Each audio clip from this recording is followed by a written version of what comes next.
What is going on, everybody? It's been a while since we did a news video, so let's go straight into it. We finally got the revealed aces for the new Gora Saikyo battle deck, so just go look at it right now. So first we have Udus's new ace monster, Vanishing Helical Riser, a level 7 light galaxy effect monster, 2400 attack, 1500 defense points, and its requirements is if you have 2 or less cards in your hand, you can shuffle one monster from your graveyard back into your deck to activate.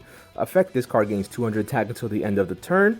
If there is a face-up spell card on the field, you can also draw one card. I also love how this card says a face-up spell card, not a face-up field spell card. This is future-proofing for just in case that we might get something along the lines of continuous spell cards, or maybe equipped spell cards, maybe even union monsters down the line.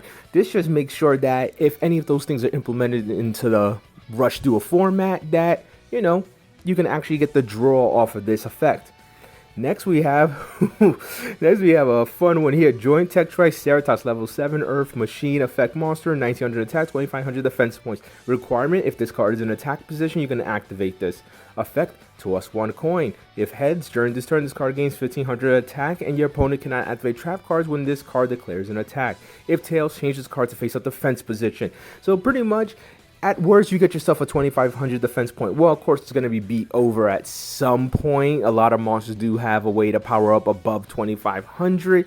But, you get yourself a wall at the worst. But at the best, you get yourself a 3400 attack point monster, and your opponent cannot respond to the attack. Remember, it's not just protected from trap destruction like we mostly see. No, your opponent can't activate any trap cards when it attacks. Meaning that any card that they can normally activate that would be able to protect themselves but not actually destroy Triceratops can't even be activated. This can be a huge game-changing card. Of course, it all requires you to flip a coin. So yeah, you might get yourself the ultimate beat stick, or you just might get yourself a way to defend your life points next turn. Who knows? That's what makes this card so fun, that you actually have to flip a coin for it. Next is my favorite, Red Boot Boost Dragon. This is going to be Uamu's ace monster from her deck, and just look at the artwork. It's totally just a clear Red Eyes reference. Her previous monster, Bluetooth Burst Dragon, was kind of almost like a Blue Eyes reference, especially in the name of the attack, which is Burst Streaming of Destruction. But this one is clearly just looking like Red Eyes over here. Level 7 Dark Dragon effect monster, 2400 attack, 1600 defense. Requirement is none. Choose up to 7 dragon monsters in your graveyard. Inflict 100 damage to your opponent times the number of monsters chosen. Also, this card gains 100 attack times the number of monsters chosen. Then shuffle those chosen monsters back into the deck. So you can increase its attack power up to maximum of 3100. Inflict up to 700 points to your damage to your opponent. None of which are too bad at all. This thing could climb above a lot of monsters, and you can also burn your opponent, and you have your some graveyard recursion. Put things back that you really want. Chances are you're not going to put back 7 cards, because you probably don't want to fill up your deck with cards that you might not need, and you might want to draw into something down the road that you're really looking for. But the option to be able to burn your opponent and power up past their ace monster is really good.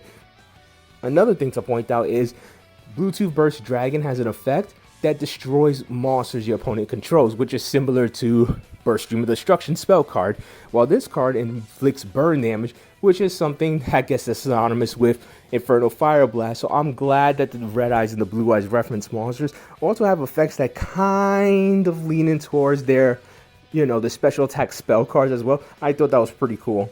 Next we have, let me see if I can pronounce Manabu's ace monster, Analyze Phlogiston. That wasn't too bad. Level 7 Fire Pyro effect monster, 2300 attack and defense points. That is absolutely solid.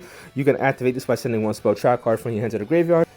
Choose 3 Pyro monsters in your graveyard whose total levels are the same as the total number of the levels of level 8 or lower face-up attack position monsters your opponent controls. Shuffle them back into the deck, then destroy all level 8 or lower face-up attack position monsters your opponent controls. During this turn, only one monster you control can attack. So yeah, you have to shuffle back monsters that have an exact combined levels of the monsters your opponent controls, but with a variety of different levels in your graveyard. This is easy to do. I mean, it's a tiny bit tough to do if you don't have the proper levels, but I mean, you're getting yourself a Raigeki over here, so of course it's going to have some drawback, but it has solid stats, and again, has the ability to blow up all your opponent's level 8 or lower monsters. So yeah, just fill up your graveyard with the proper levels, and there you go.